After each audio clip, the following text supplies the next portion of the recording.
Hi everyone! I just finished filming my Criterion haul, so now I'm moving on to my stack of Kino releases here. Yeah, I don't have anything else to say, so we're gonna just get into it, other than, I guess I should say, I haven't watched any of these yet. If you didn't infer that from the Criterion video, I'm assuming that you watched it.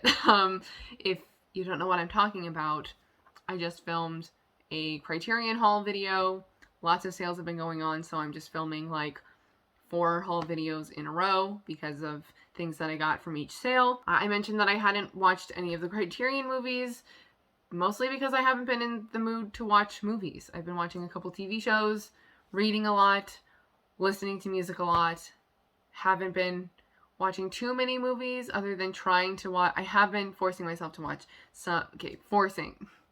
Loose emphasis on the forcing. But there are some movies on the Criterion channel that are going off at the end of the month that I would like to watch before they go off. So that's kind of where my priorities have been lying in terms of when I do watch things. Anyway, you probably already knew that, so I'm going to get into this deck here. I have 6 titles, and I'm going to start with Maurice, which I've officially decided I'm calling Maurice. Oh, sorry about the lighting. Lots of reflection, unfortunately. I've been going back and forth on calling this Maurice or Maurice, because usually you see the name and you, at least to me as an American and as someone who took French, I want to say Maurice. But the British way of saying that name is Maurice, and I'm gonna assume that that's how they say it in the movie, and that's how Forster would have had it pronounced, him being a British man, and that's the author of the book that this is based on, also called Maurice. Wow, okay. This is from 1987. It's 140 minutes. Isn't that great? It just makes me really excited because not only is it just from the Merchant Ivory collection, or library, Merchant Ivory Library is what the cover says, and I know that they're well known for making very good adaptations. Besides that, I just see a runtime that is on the longer side, and I'm like, ooh, this is being allotted the time to go more in depth, at least for the characters. I care more about the characters instead of plot, but both are important. I see that it's 140 minutes, and I'm like, I hope that means that it's a faithful adaptation, and we get a look at what the heart of the story really is. You know what I mean? Okay. And all I know about this is that Hugh Grant and James Wilby, who play Clive Durham and Maurice Hall, respectively, I'm pretty sure they are at university together, and they have a relationship, and I think it doesn't work out. Literally, that's the basis of what I know, is that it's about a gay relationship, and that's it. But I think it doesn't work out, and to me, I have a feeling that it's going to be sort of the impact that this relationship had on, what did I say his name is? Clive? The impact that this relationship had on Clive, and how maybe the falling out of their relationship had, how that impacted the rest of his life. That's what I get the feeling of the plot. That's where I feel like the emphasis is going to be in terms of certain areas of the plot, just from the way that I've heard other people talk about it. I could be wrong on that, which is why I was like, the basis of what I know for sure is that it's a gay relationship, and that's basically it. Yes, I really like this cover as well. I do kind of wish that, like I got with, oh, you're not going to be able to see it. Right here, I don't want to pull it out considering look how messy and stacked my shelf is, but also from the Merchant Ivory Library, I have Howard's End, which actually came with a really nice slipcover, so I was curious as to if this was going to come with that as well. It didn't, which I'm kind of fine with, but I also am not a huge fan of this. I realize it's the C for Cohen Media, but I don't know, I just wish the image was the entire cover. Anyway, I think that's all I'm going to mention for that one. And then basically, I knew as soon as I saw that Maurice was only like $9 or something like that, and for a really long time at least, since I've been actively looking at it for the past few months before I made this order, it's been in like the $20 price range, like $20 to $30. And when I saw that the price for it was much lower, I was like, okay, yeah, I'm gonna make a Kino order. So that's the only one that I knew for sure I was going to get when I was contemplating what else to get from the Kino sale. So I also got another film from the Merchant Ivory library, and that is The Europeans. This one, sorry, The Europeans. This is based on the novel by Henry James, which I don't have and I haven't read yet. Same with Maurice, but I have mentioned like a handful of times already that I am going through E.M. Forster's novels in order of when he wrote them, because Maurice was published after he died, so I don't want to read it in that order. I want to read it when he wrote it. And then, yes, The Europeans, which is by Henry James. Haven't gotten that one yet, so thankfully this is like, it says on the back here, the lives and routines of the puritanical Wentworth family are appended by the not-so-welcome arrival of their European cousins to New England, one particularly golden autumn. So in my mind, I'm already like, oh, autumn. Okay, so I'm going to save this for a whole year and read the book in autumn and watch the movie in autumn. Which is honestly fine with me, but at the same time, I love that I just bought this and I was like, oh, okay, so we're going to wait on this, aren't we? And this is from 1979, only 91 minutes. Interesting. I don't know how long the novel is, so I can't really say for sure if that seems like a good runtime for it. But the other novels, I guess I shouldn't say novels, the other things that I've read by Henry James are novellas and short stories. So I don't know if this is on the shorter side or if that's one of his larger novels. And that's kind of all I know about it, is just that like first sentence that I read there from the back. So then the next one that I have here is The Crucible. This is, I don't know the director of this, Nicholas Hytner, from 1996. And this is one of the handful of films that I haven't seen yet that star Winona Ryder, who I love, but I haven't seen these films yet, the handful that I'm thinking of, because they're based on works of literature that I haven't read yet. So I got The Crucible. Here we go, the play by Arthur Miller in this, what is this? Penguin Plays, the Miller Centennial Edition. And I really like this, so I think I'm going to get other Arthur Miller plays in this edition as well. I don't know if all of them are available like this, but I did see at least 10 online. So yes, The Crucible, the play, The Crucible, the 1996 film adaptation. I'm sure there are many adaptations of The Crucible, which is why I specified. And I'm really looking forward to this, mostly because of Winona Ryder. I mean, I know that Daniel Day-Lewis is great as well. I honestly can't think of one movie I've seen with him, though. Like, I know of movies that he's in. I actually, earlier this year, you can't see it. Why do I keep insisting on pointing? But I do have Phantom Thread that I haven't watched yet. There was a reason why I put it off, too, and now I forget. Okay, anyway, I know I've seen... have I seen? How many? Now I have to look at my Letterboxd. Oh, by the way, this is like random, totally random, but I did earlier this year, this summer, I was kind of working on, the summer into the fall, I guess I should say, I was working on marking every movie that I have seen as watched on Letterboxd, and I finished that. So now I can actually look at like directors and actors and such, and see how much of their work I actually have seen, for the most part. There were like a good handful of movies that I was like, I think I've seen this, but it's not on my list. Anyway, I love Winona Ryder, okay? Like, literally, she's like barely on this cover. Like, it's just half her face, and I suddenly got all like smiley on the inside. I was trying to suppress it a little bit. But anyway, what I do know about The Crucible is that Winona Ryder plays... What I do know about The Crucible is that Winona Ryder plays Abigail Williams, who is like in love with the character that Daniel Day-Lewis plays, but he's married and she wants his wife to die. And I think she tries to do something with like a group of girls, and it is seen as witchcraft. It takes place, the play actually says on the back. The place is Salem, Massachusetts in 1692. So obviously it's when the Salem witch trials are going on, but 1692 is the exact year of the play.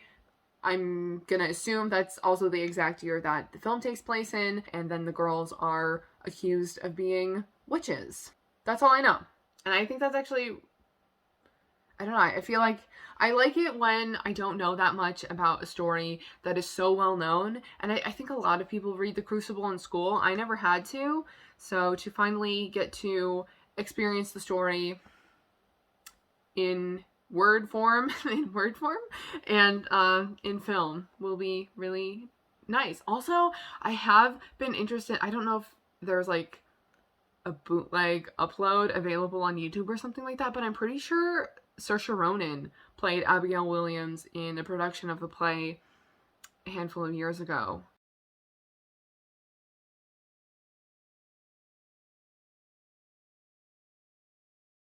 And then another film that I decided to get is A Paris Education, a film by Jean-Paul Siverac. I have no idea. You're not going to be able to see his name. I don't know why I'm doing this. Can you see it? Sorry. Respectfully, Jean-Paul, I apologize. This is actually from 2017. I was thinking that it's from 2012, but 2017. I'm just so surprised at myself for getting such a recent film. 142 minutes. Great. I don't really know that much about this other than it has to do with a group of young people who are film students and trying to make a film. I did start watching the trailer for this. I don't remember if it was just like a really minimal trailer or if I exited the trailer at some point, because I don't really like watching full trailers. But the trailer intrigued me, and I did also see comments of just in the way that it was marketed and the way that it was listed on Kino's website. I did see a lot of comparison to just it being sort of reminiscent of the French New Wave and the beginnings of auteur cinema and sort of the Cahiers du Cinéma group, the Young Turks and such. So yeah, really interested in seeing what this is all about, though. I feel like French films, recent French films, classic French films, I just love them all. Yeah, it's a French film, if that wasn't obvious. I don't know, I was just sort of thinking about how sometimes, I don't know, French films, to me, I can rely on French films. Does that make sense? I don't know. Okay, I'm overthinking. So then, another film that I got is another French film, The Man Who Lies, from 1968. Yes, it is French. The French title is L'Homme qui rit. No, that's The Man Who Laughs. I just immediately said that without even actually reading the title of this movie. L'Homme qui ment, alright, M-E-N-T, which means lies. Okay. Yes, from 1968.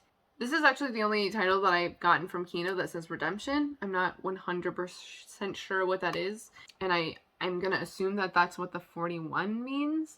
That there are other Redemption films that Kino releases. Or like their co-production companies / labels. Obviously, I need to look into it. I was just saying that I don't really know what that is. But it's a Redemption title. I read the back of it. So I like the way that I was just trying to go through what the way that I was trying to decide what to get from the Kino sale. Fill my cart enough, take advantage of the sale, but not go too far, but still put enough in my cart to get the free shipping. I was just reading a lot of the synopses that were on the film pages and seeing what piqued my interest the most. So this one seemed really interesting, obviously. I'll read the back. It says, on the run from pursuing soldiers, Boris, played by Jean-Louis Trintignant, finds a refuge in a small European town, which years before was home to Jean, a resistance fighter hunted by the Nazis. Boris ingratiates himself in the community, weaving elaborate tales of his encounters with the martyred rebel, and thereby seducing Jean's widow and sister and maid. But Boris's erotic games are interrupted when a mysterious stranger, who may in fact be Jean, arrives in the village. That sounds fantastic. Just a spider casting a web and being caught in it himself. Yes. Cool. And then the next one, I cannot show you the cover. I think I would be okay, but just in case, it's gonna look like she's completely nude for me covering it up, but she's not. I'm gonna cover it for the sake of putting this on YouTube. The last film that I got, you can't even see because of the glare. The last film that I got is called The Romantic Englishwoman, and this is directed by Joseph Losey, who I've been watching a good number of films from in the past year. I think last October is when I watched The Servant, which was the first film of his that I had seen, I think. If it wasn't the first film of his that I had seen, it was the first one of his that I was, like, aware of being a Joseph Losey film, and that stars Dirk Bogarde, who is another actor that just has, like, shot to the top of my list in terms of favorites, and also just, like, wanting to get more into his filmography, because there are so many great actors and actresses. I swear, like, I watch any classic movie and I'm like, yes, I need to watch everything that they're in, and that's just the way it is, you know? So, anyway, The Romantic Englishwoman, I'm just gonna read the back here, since that's what I read online anyway, and that's all I know about the film. This is from 1975, it's a UK film, 116 minutes. I don't know why I'm telling you the length, but okay. Oh, unfortunately, there's not that much for special features. It's just trailers and a stills gallery. But the plot of the film, it says, a sly, sophisticated love story, The Romantic Englishwoman is a masterfully acted comedy that is a showcase for its two Oscar-winning stars, Michael Caine from Hannah and Her Sisters, and Glenda Jackson from Women in Love. Those are the two films that it mentions in particular for each actor respectively. Caine plays successful novelist Lewis Fielding, whose imagination spins ever more elaborate scenarios of infidelity when his wife Elizabeth goes on a solo vacation to Baden-Baden? Baden-Baden. I have no idea what this place is. I'm sorry. When a young man she met there, Thomas, played by Helmut Berger. Also sorry. Helmut. I'm sorry. Okay.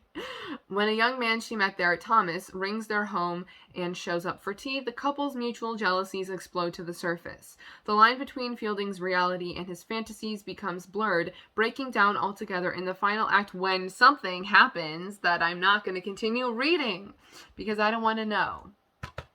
Yes. So that is, from the Academy Award-winning screenwriter of Shakespeare in Love. It's so odd that it says that because Shakespeare in Love came out after this, like 20 years after this. But okay. So that's my Kino stack. Yes. And I would love to know if you've seen any of these, if any piqued your interest. Kino's like constantly having sales, so I'm sure these titles will be rotational in terms of being eligible for the sales that they're doing. I guess that's it for this one, and then I will be moving on to next is Indicator and some like random titles that I've gotten, just some random Blu-rays from like Best Buy or Target and such. So I'm gonna move on to that now. So thank you for watching this, and I will see you in my next video. Bye.